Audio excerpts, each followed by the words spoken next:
Excellent. Now, the reason that I'm looking at my sheet here is Nichola Benedetti. You have won probably the longest award I've ever heard of. Oh, it's dear. the Nordoff Robbins Music Therapy in Scotland's Special Recognition Award, supported by Glasgow City Council. Say that in one breath. I know. You say it, not me. It's fine. Oh, I can't say it in one breath, but I'll try. So, how are you feeling today? Oh no, I mean, really, really honoured to win this. I think it's something that you've spent your whole life doing from the age of 4 onwards. Is for me is playing the violin, but I think the amount of time that you give to go to schools, and I tour all year round, and I would say most of the cities that I go and play in, I'll go and visit one school, or I'll teach one child after I play, and it's not anything you ever do to necessarily shout about, but I think to have that recognised in any shape or form is I'm so grateful for that. But to actually get an award to recognise that side of what I do is totally unexpected, and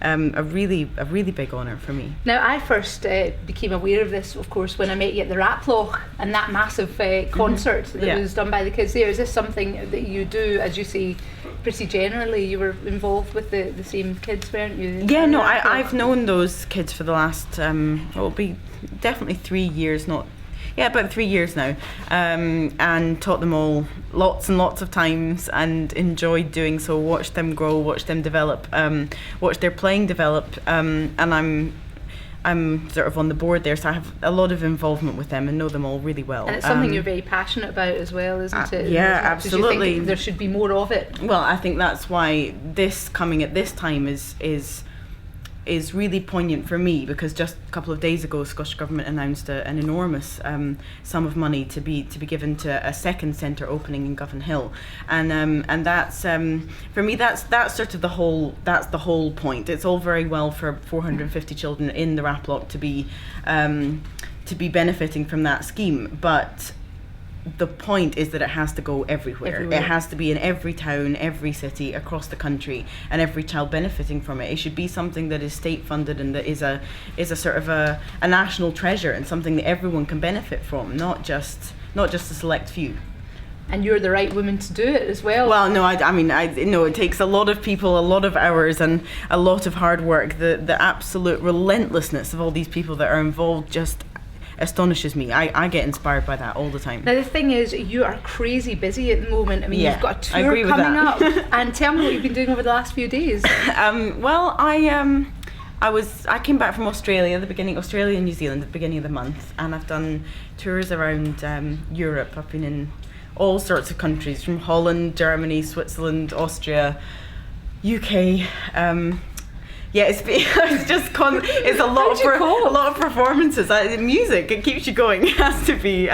Otherwise, I wouldn't be standing on that much traveling. You're up at the crack of dawn, sort of tuning practicing in away. and practicing. Yeah, I know it takes. You do know from New York. I know. We were once meant to share a hotel room, but it was too early in the morning, wasn't it, to play the violin? I know. No, anyone who's around me has to like the sound of the violin. Yeah, it takes a lot of practice. So you do, and you've got the Royal Variety performance coming up. Am I allowed to talk about that? Oh, so I just dumped you in it. I don't know. Yes. Is this live? No. It's been announced. Right, yes, I do. So you've been busy doing that. I mean, have you? That was the rehearsals for that were today. And where was that? In London. Yeah. And then did you go to Aberdeen or something? I was playing in Aberdeen last night, so I've been in Aberdeen, back to London, and then here today. Yeah. Wow. How do you feel about playing for the Queen, Her Majesty? Well, I've had the honour and pleasure of playing for her quite a few times, and I always just hope she likes it. But it's always an honour. I mean. Does she say things to you? Does she? That was very good. Yeah, of course. I mean, she's unbelievably informed always, and just the epitome of a majesty. A majesty, a queen. Yes. And do you get particularly nervous when you're performing for somebody of such stature? No, because playing is playing, and it doesn't matter if you're playing for a room full of 5-year-olds or for the Queen or for an audience at Tea in the Park, which I did last summer.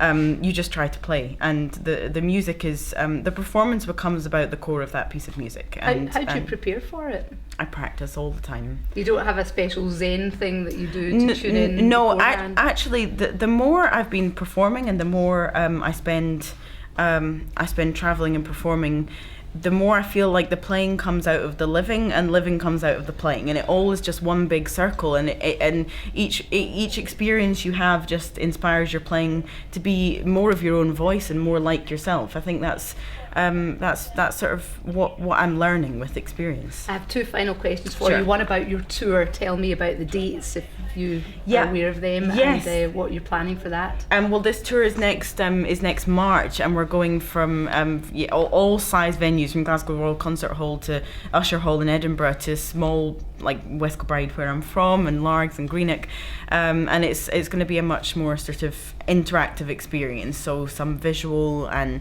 taking pieces from my last CD, The Silver Violin, it should be nice to have that sort of range of the big concert halls and really intimate venues. A bit of chat with that as well. Yeah, I'm going to have lots of communication with the audience. So bringing everybody sort of into the core of really serious, fulfilling classical music, but giving them some information too. Fantastic. And lastly, we always like to know a little bit more about Nichola Benedetti than we do. Do you have any sort of secret hidden talents, party tricks, or is there a little fact that you can tell us about yourself that nobody knows? I'm really boring. I mean, really, like most of is that the fact? That is the fact. I'm like I don't really do anything scandalous, and I am. Most facts about me are ones that I yap on about all the time anyway. So I don't know. So you're not a computer fiend or anything like that, or no. Like to cook. Oh, do you? That's nice. Yeah, there we go. There's a really interesting fact. And any sauces that go with pasta, I'm good at. I'm Italian, so you know. She's saucy, that Nichola Benedetti. Thank you very much.